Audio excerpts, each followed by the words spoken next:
बिस्मिल्लाहिर्रहमानिर्रहीम। अस्सलाम वालेकुम डियर स्टूडेंट्स, उम्मीद है आप सब खैरियत से होंगे।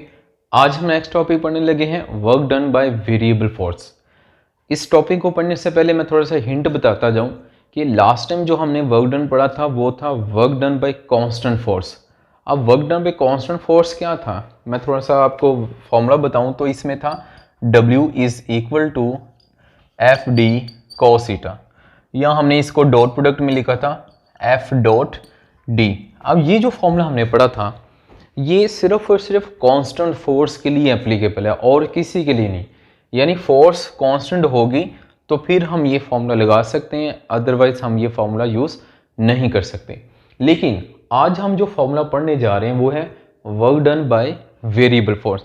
अगर फोर्स वेरिएबल हो तो फिर फार्मूला क्या होगा ये आज हम ड्राइव करेंगे। और दूसरी बात कि जब last time work done by constant force पढ़ा था तो वहाँ पे हमने एक पॉइंट की पढ़ा था area under graph is equal to work done. ठीक है, एरिया अंडर ग्राफ जो होता है वो वर्क के इक्वल होता है। यानी मैं अगर डायग्राम से बनाऊँ तो यहाँ पे हमने कहा था ये डिस्प्लेसमेंट ये फोर्स, तो ये ग्राफ आ रहा था और इसके अंडर एरिया आ रहा था, ये एरिया आ रहा था। तो ये एरिया ऑफ रेक्टेंगल बन रहा था, तो हमने क्या बताया था कि ये area of graph area under graph is equal to work आ रहा था। ठीक है, तो आज ये वाला पॉइंट भी यूज़ होगा। ठीक है, इसको आपने माइंड में रखना है। तो चलिए हम करते हैं स्टार्ट इसको work done by variable force को। तो बच्चों एक और पॉइंट हमारी बुक में फर्स्ट पैराग्राफ में कुछ थ्योरी दी हुई है इस टॉपिक में, वो आपको पता होने चाहिए। और एक दो पॉइंट और जो मैं बताऊंगा आगे चल के काम आएंगे, डायरेक्ट आपको पता होंगे। अच्छा स्टूडेंट्स, यहाँ पे हम एक्सप्लेन करने लगे हैं इसको, तो फर्स्ट ऑफ ऑल हम डायग्राम बनाते हैं और डायग्राम से इसकी एक्सप्लेनेशन थ्योरी भी हो जाएगी। तो डायग्राम में हम लेट करते हैं कि पॉइंट E है और सेकंड पॉइंट B है। यहाँ पे हम पॉइंट B लेट कर लेते हैं और पार्टिकल A से B तक मूव करता है। ठीक है, तो ये पॉइंट B लेट कर लेते हैं। पार्टिकल कोई भी पार्टिकल है जो कि A से B कर्व पाथ पे मूव करता है। ठीक है, हमने चूंकि work done by variable force find करना है, बहुत सारे ऐसे केस हैं जहाँ पे फोर्स वेरिएबल हो जाती है तो उससे वर्क डन फाइंड करना होता है। अब इसमें कौन से केस हैं, अगर मैं फर्स्ट एग्जांपल की बात करूँ तो F is equal to capital G m1 m2 over r square. ये आपने फार्मूला पढ़ा हुआ है, ग्रेविटेशन फोर्स का फार्मूला है। ठीक है, न्यूटन लॉ ने ये दिया था। इसके मुताबिक अगर आप देखें ये जो ग्रेविटेशन फोर्स एफ जी से मैंने लिखा, ग्रेविटेशन फोर्स किसके इन्वर्स आ रही है, स्क्वायर ऑफ डिस्टेंस के। यानी जैसे जैसे पार्टिकल हाइट पे जाता जाएगा तो यहाँ पे क्या होगा, डिस्टेंस इंक्रीज होने से फोर्स क्या हो जाएगी, फोर्स डिस्टेंस इंक्रीज होने से फोर्स डिक्रीज हो जाएगी, तो फोर्स वेरिएबल होगी। तो यहाँ पे वर्क डन जो आएगा वो वेरिएबल फोर्स की वजह से आएगा। फिर अगर मैं एक और एग्जाम्पल बात करूँ स्प्रिंग की, तो लेट ये स्प्रिंग है, तो स्प्रिंग के केस में भी आपने फॉर्मूला पढ़ा हुआ है क्या, F इज इक्वल टू के एक्स। ठीक है, ये मैट्रिक में पढ़ा होगा। यहाँ पे K क्या है, स्प्रिंग कांस्टेंट है। ठीक है, तो यहाँ पे फोर्स किस पे डिपेंड कर रही है, एक्सटेंशन पे। अगर ये स्प्रिंग को कंप्रेस कर दें तो एक्सटेंशन यानी x कम हो जाएगा, इसको स्ट्रेच करें तो इसकी लेंथ बढ़ जाएगी यानी एक्सटेंशन बढ़ जाएगी। ठीक है, आप ज़रा देखें ये फोर्स एक्सटेंशन को बता रही है। अगर फोर्स ज़्यादा कर दें तो एक्सटेंशन ज़्यादा, फोर्स कम लगाएंगे तो एक्सटेंशन भी कम आएगी। ठीक है, तो ये यहाँ पे इस स्प्रिंग के अंदर जो फोर्स है, इस फोर्स की जगह की वजह से जो वर्क डन होगा वो भी क्या कहेंगे, work done by variable force. तो वर्क डन वेरिएबल फोर्स की स्प्रिंग की एग्जांपल देखिए और ग्रेविटेशन फोर्स की देखिए। ग्रेविटेशन फोर्स की वजह से और स्प्रिंग की वजह से जो वर्क डन होगा वो work done by variable force होगा। तो आज हम जो एग्जांपल करने लगे हैं वो हम लेट करेंगे work done by gravitational force, जिसमें फोर्स किसके इन्वर्स है, स्क्वायर ऑफ डिस्टेंस के। जैसे जैसे बॉडी हाइट पे जाता जाएगा तो डिस्टेंस इंक्रीज होने से फोर्स कम हो जाएगी, मतलब वेरिएबल होगी, ये कांस्टेंट नहीं रही। हम चाहते हैं ये फोर्स कांस्टेंट हो जाए, क्योंकि फोर्स कांस्टेंट होगी तो हमारे पास कांस्टेंट फोर्स के लिए फार्मूला है कौन सा वाला, W is equal to F D cos theta, वो हम ताकि यहाँ पे अप्लाई कर सकें। तो इसके लिए फिर हम ऐसा करते हैं, ये जितने भी ये पाथ है कंप्लीट, इसको स्मॉल पैचेस में डिवाइड करते हैं। फर्स्ट पैच, फिर ये second patch, third, fourth, fifth, six और सेवन, मतलब ये nth हो गए। 7 मैंने नाम दी, ये नंबर ऑफ पैचेस हैं, इसको nth, ये फर्स्ट है और ये लास्ट वाला nth पैच है, ठीक है। अब मैं कहता हूँ कि फर्स्ट पैच पे जो फोर्स लग रही है इसको मैं लिख लेता हूँ ये F1 लग रही है, ठीक है। और यहाँ पे जो एंगल बन रहा है इसको कह देंगे θ1। और सेकंड पैच पे जो फोर्स लग रही है इसको मैं कह देता हूँ ये F2 फोर्स लग रही है, ठीक है। और यहाँ पे जो एंगल बनेगा इसको कहेंगे θ2। फिर इधर आ जाए हम nth पैच की बात करते हैं, तो nth पैच में लेट कर, तो यहाँ पे जो फोर्स लग रही है इसको Fn कहेंगे, यहाँ पे जो एंगल बनेगा इसको θn कहेंगे, ठीक है। तो फर्स्ट पैच का जो यहाँ पे डिस्प्लेसमेंट बनेगा इसको कह देंगे डेल्टा dn, और दूसरे पैच का जो इधर डिस्प्लेसमेंट बनेगा इसको हम कह देंगे डेल्टा d2, और लास्ट वाले का जो बनेगा इसको कह देंगे डेल्टा dn। हमने ये स्मॉल पैचेस क्यों बनाए? इसलिए हमने स्मॉल पैचेस बनाए ताकि स्मॉल पैचेस में फोर्स क्या हो जाए, कांस्टेंट हो जाए। अगर ये पैच ना बनाए तो इस कर्व पाथ में बॉडी हाइट भी जा रहा है, ऊपर की तरफ जा रहा है, डिस्टेंस बढ़ेगा, फोर्स वेरिएबल हो जाएगी। हम क्या चाहते हैं, फोर्स को कांस्टेंट कर लें, क्योंकि कांस्टेंट फोर्स के लिए हमारे पास फार्मूला है FD cos थीटा वाला, उसको हम यहाँ पे यूज़ कर सकें। तो फोर्स को कांस्टेंट करने के लिए क्या किया, हमने स्मॉल पैचेस में डिवाइड कर दिया पाथ को, पूरे कंप्लीट पाथ को। हर पैच के अंदर अब फोर्स क्या हो जाएगी, अप्रोक्सीमेटली कांस्टेंट हो जाएगी, क्योंकि हर पैच के अंदर अगर बॉडी यहाँ से यहाँ तक आता है, स्मॉल पैच में बहुत कम चेंज हुआ, डिस्टेंस बहुत कम चेंज हुआ, तो फोर्स भी बहुत कम चेंज होगी, अप्रोक्सीमेटली क्या हो जाएगी, कांस्टेंट हो जाएगी, ठीक है। तो हमने यहाँ पे पैच बना दिए, तो मैं कहता हूँ कंप्लीट पाथ को हम डिवाइड कर रहे हैं, complete path divided into small patches. Complete path को स्मॉल पैचेस में डिवाइड किया, क्यों डिवाइड किया, so that force becomes constant, force क्या हो जाए, कांस्टेंट हो जाए, ठीक है। इन पैचेस में फोर्स कांस्टेंट हो जाएगी। So now we can use, अब हम फार्मूला यूज कर सकते हैं, वी कैन यूज फार्मूला। कौन सा फार्मूला यूज कर सकते हैं, W is equal to FD cos theta, ये फार्मूला आप यूज कर सकते हैं, क्योंकि ये फार्मूला कांस्टेंट फोर्स के लिए था। कांस्टेंट फोर्स के लिए हमने पैच बना लिए और हर पैच में फोर्स अप्रोक्सीमेटली कांस्टेंट है। अब इसको थोड़ा सा मैं रीअरेंज कर लेता हूँ, मैं इसको यूँ लिख सकता हूँ F cos theta into D लिख दिया साथ, ठीक है। तो ये मैंने फार्मूला बना दिया, रीअरेंज किया ना, जस्ट F cos J को और D को लैदा कर दिया, मल्टीप्लाई करेंगे ऊपर वाला होगा। तो अब मैं ये वाली फॉर्म, ये वाली शेप हम यूज़ करेंगे अब जो कैलकुलेशन करेंगे। अब देखिए मेरे पास कितने पैच हैं, nth पैच हैं, तो nth पैच में के वर्क डन फाइंड करते हैं। तो फर्स्ट ऑफ ऑल मैं फर्स्ट पैच का फाइंड करता हूँ वर्क डन। तो फर्स्ट पैच के लिए मैं फॉर्मूला तो यही लगाऊंगा F cos थीटा, लेकिन फर्स्ट पैच का वर्क डन है W1 F1 cos थीटा 1, और फर्स्ट पैच का जो डिस्प्लेसमेंट है इसको हम क्या लिख देंगे, डेल्टा D1 लिख देंगे, ठीक है। और फिर सेकंड पैच का हमने निकालना है, तो सेकंड पैच के लिए क्या लिख देंगे, जहाँ पे 1 1 है वहाँ पे 2 लगा दें, F2 cos थीटा 2, और इधर साथ क्या आ जाएगा, डेल्टा D2 आ जाएगा, ठीक है। अब nth पैच का निकालना है, तो बच्चों यहाँ पे nth लगा लें, यहाँ पे 2 आ रहा है वहाँ पे क्या लगा लें, n लगा लें, तो यहाँ पे आ जाएगा WN is equal to FN cos theta n, ठीक है। और साथ क्या आ जाएगा, डेल्टा DN, यानी ये लास्ट पैच का जो वर्क डन आ जाएगा वो हमने यहाँ पे लिख दिया। अब देखें इन सब को ऐड कर लें, इन तमाम पैचेस के वर्क डन को ऐड कर लें, ये फर्स्ट पैच का, ये सेकंड का, third fourth up to n, इन सब को ऐड कर लें तो टोटल वर्क डन आ जाएगा। तो मैं निकालता हूँ यहाँ पे टोटल वर्क डन, तो यहाँ पे हम लिखते हैं work done is equal to work done of patch 1 plus 2 up to ये किसका आ जाएगा, work done of patch n आ जाएगा। अब इन सब की वैल्यूज पुट कर दें, ठीक है। मैं वैल्यूज पुट करता हूँ, W1 की ये वैल्यू लिखी हुई है F1, ठीक है, cos theta 1 into delta D1, ठीक हो गया। फिर पैच 2 की वैल्यू लिखते हैं, सिमिलर ये भी लिख देंगे F2 cos थीटा 2, और साथ क्या आ जाएगा, डेल्टा D2 आ जाएगा, ठीक है। और साथ क्या है, डॉट, अब जगह नहीं बची इधर तो ये डॉट मैंने इधर लगा दिए, और लास्ट nth का क्या आ जाएगा, FN cos theta n into delta DN, ठीक है।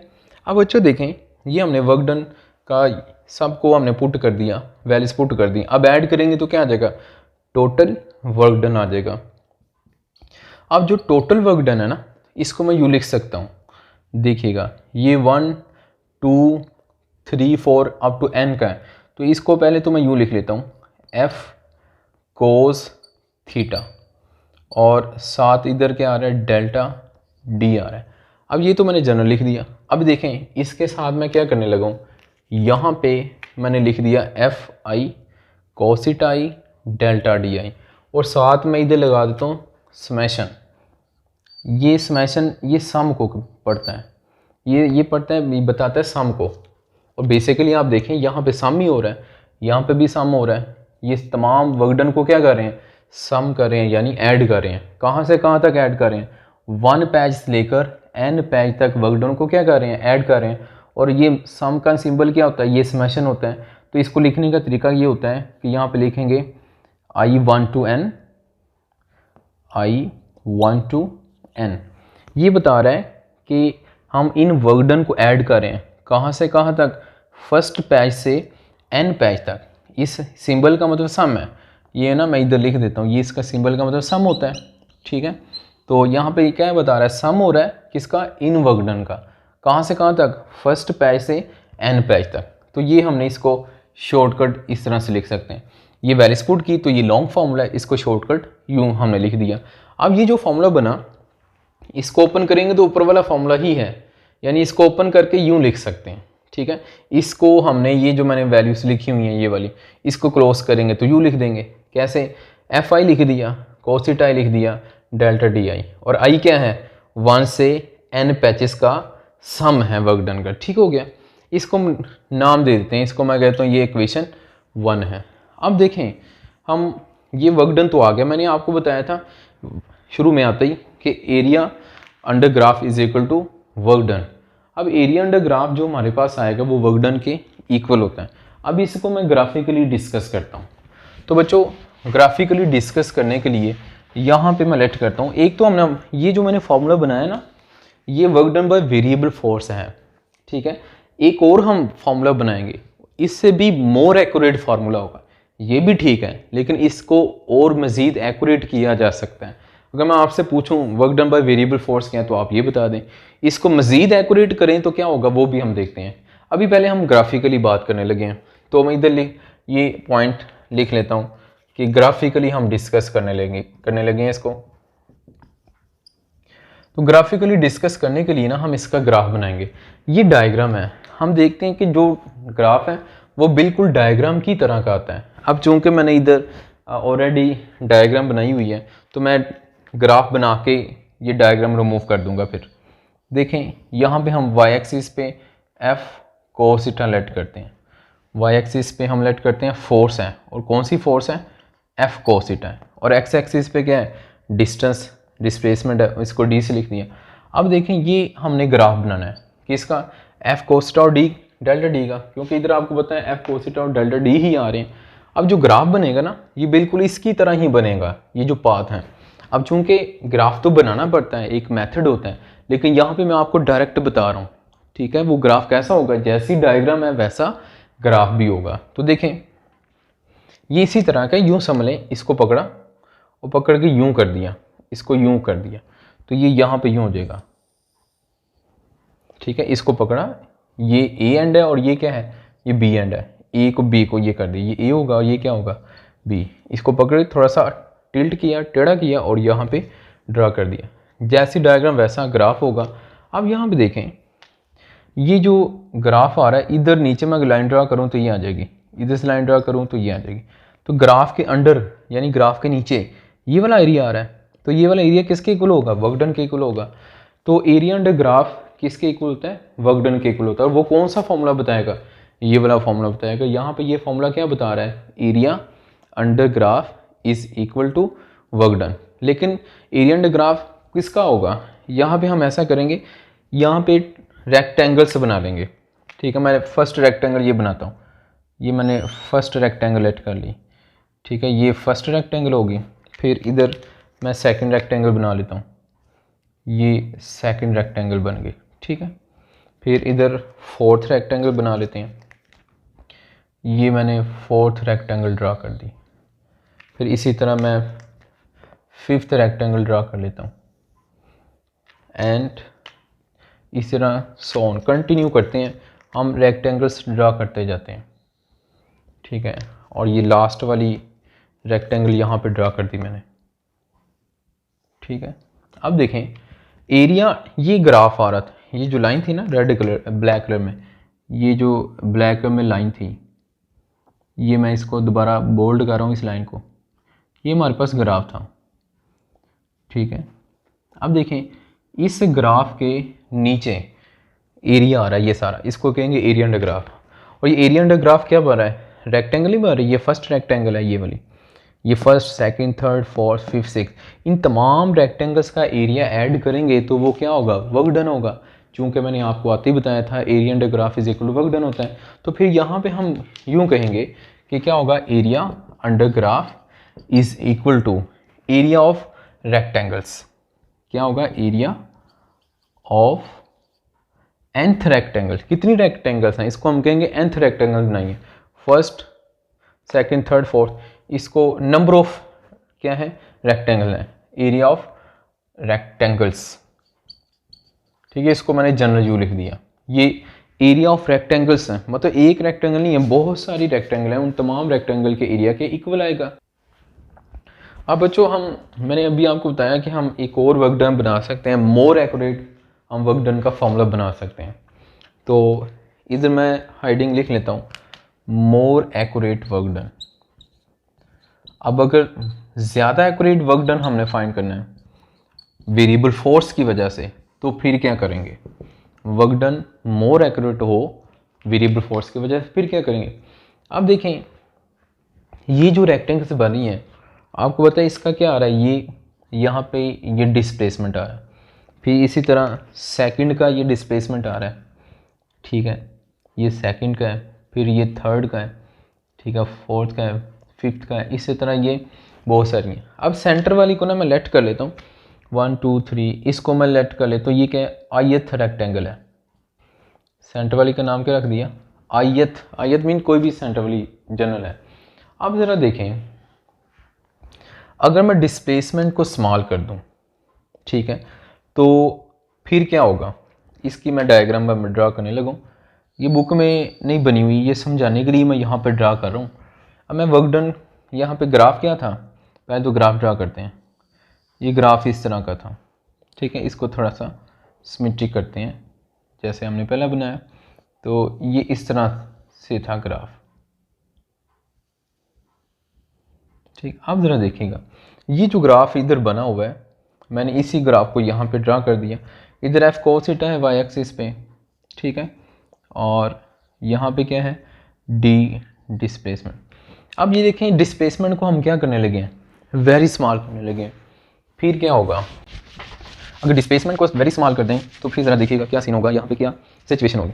अब मैं कहता हूँ कि ये फर्स्ट और ये सेकंड, डिस्प्लेसमेंट को क्या कर दिया, बहुत स्मॉल कर दिया।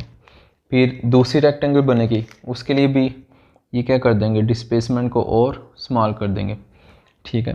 पहले तो ज़्यादा था ना डिस्प्लेसमेंट, ये देखें ज़्यादा था, अब रेक्टेंगल स्मॉल कर दी, यानी डिस्प्लेसमेंट स्मॉल कर दिए, ये इतना डिस्प्लेसमेंट है, दूसरे का इतना बड़ा। इसी तरह आप रेक्टेंगल्स बनाते जाएं, ठीक है। ये फिर दूसरी स्मॉल रेक्टेंगल बनेगी, ठीक है, इसी तरह ड्रा करते जाएं। अब मैं चूँकि समझाने के लिए ना नंबर ऑफ़ स्मॉल रेक्टेंगल्स यहाँ पे ड्रा करता हूँ।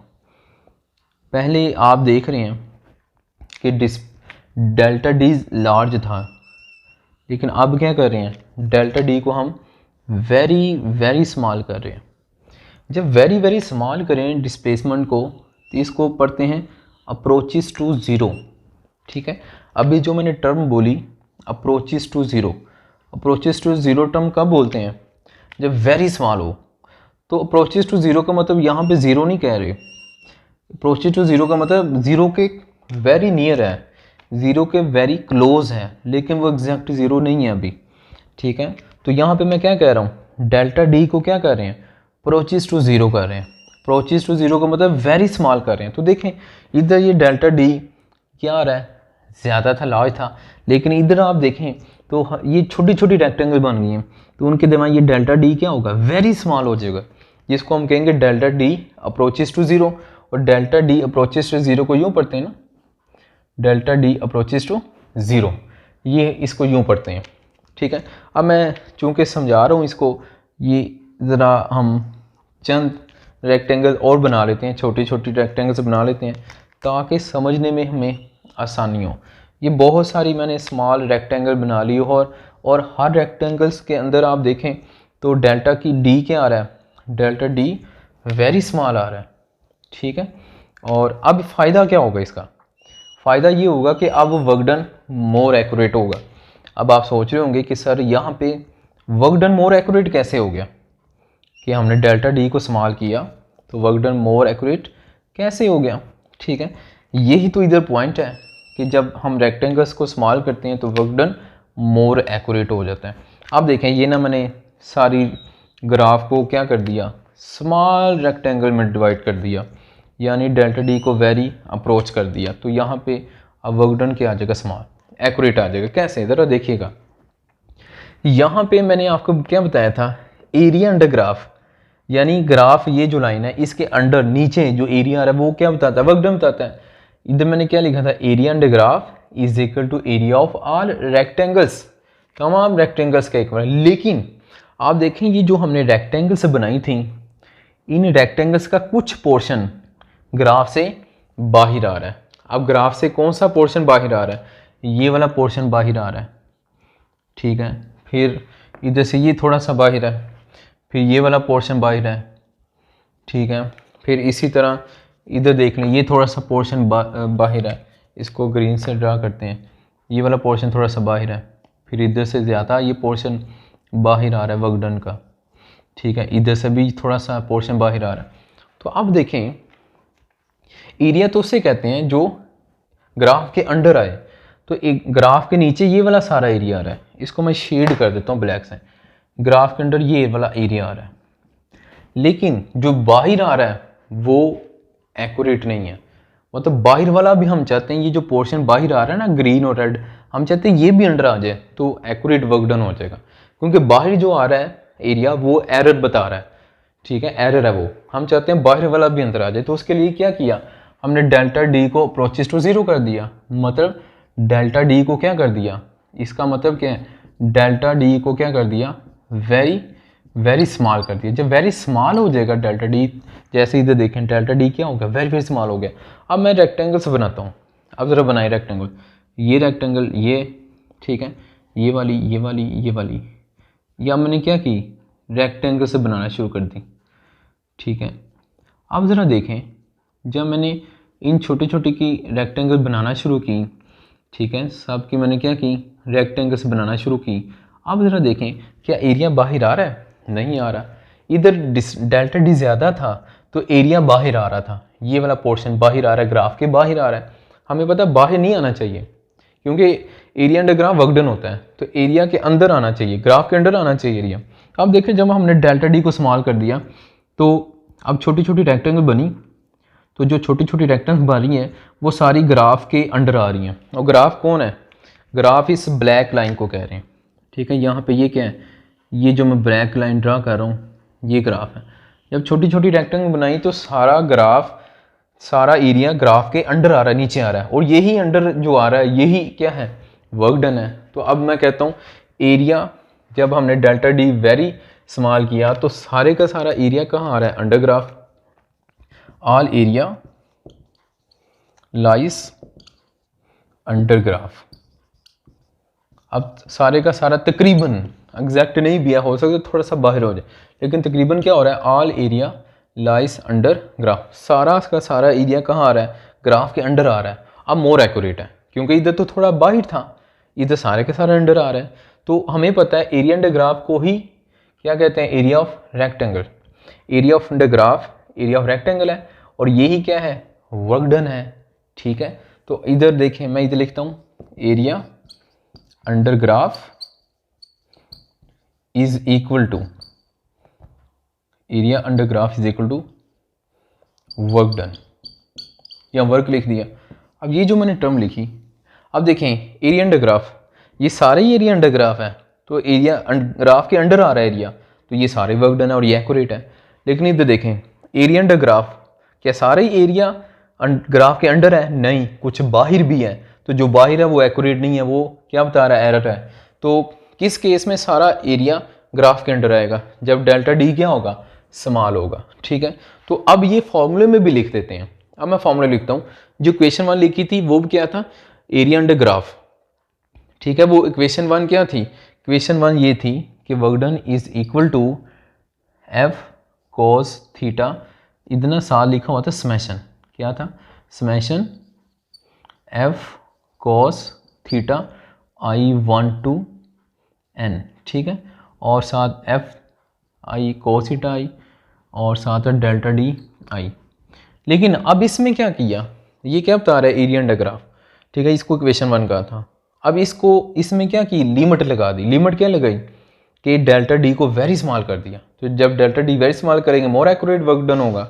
अब वो मोर एक्यूरेट वर्क डन क्या होगा? W is equal to smash. अब इधर लिमिट लगा दी ना, साथ फार्मूले में लिमिट भी बता देंगे। अब लिमिट हमने क्या लगा दी? लिमिट इधर लिख देंगे साथ, limit delta d approaches to 0। मतलब लिमिट में हमने बता दिया डेल्टा डी को वेरी स्मॉल कर दिया। किस में? वो फॉर्मूला बाकी लिख देते हैं। बाकी फॉर्मूला क्या है? समेशन आई 1 to n, साथ क्या है? F I cos theta I into delta d आई। अब देखें ये फॉर्मूला बन गया। अब ये जो दूसरा फॉर्मूला हमने बनाया ये मोर एक्यूरेट है। ये भी formula work done by variable force का ही है, लेकिन ये मोर एक्यूरेट नहीं है क्योंकि इसमें लिमिट नहीं है। इसमें कुछ एरिया बाहर आ जाएगा। ये फॉर्मूला इस ग्राफ को बता रहा है कि कुछ एरिया ग्राफ के बाहर आ रहा है, लेकिन ये जो फॉर्मूला है ये क्या बता रहा है कि सारा एरिया ग्राफ के नीचे आ रहा है, यानी ग्राफ के अंडर आ रहा है। ये मोर एक्यूरेट है जिसमें हमने लिमिट लगा दी। तो आपकी बुक में देखेंगे ना दूसरी डायग्राम भी बनी हुई है, एक ये बनी हुई है, दूसरी ग्राफ की ये बनी हुई है और ये भी बनी हुई है। आप देखें ना तो वो एक ही कलर में सारा शेड किया हुआ है। जो एक ही कलर में सारी वो शेड किया हुआ है, इसका मतलब वो सारा एरिया ग्राफ के अंडर आ रहा है, ग्राफ के नीचे आ रहा है। और ये ग्राफ इस फार्मूले को शो कर रहा है और ये ग्राफ इस फार्मूले को शो कर रहा है, यानी ये इतना एक्यूरेट नहीं है। ये भी फार्मूला ठीक है लेकिन not more accurate, but this is more accurate कि सारे का सारे एरिया जो आ रहा है वो अंडर ग्राफ है, ग्राफ के नीचे आ रहा है और उसी एरिया अंडर ग्राफ को हम वर्क डन करते हैं। ठीक है बच्चों, तो ये हमने लॉन्ग क्वेश्चन कर लिया। ठीक है, वेरी इंपॉर्टेंट है, इसको आपने अच्छी तरह से तैयार करना है। तो अब मिलते हैं नेक्स्ट लेक्चर में नेक्स्ट टॉपिक के साथ। इजाज़त दें, अल्लाह हाफिज़।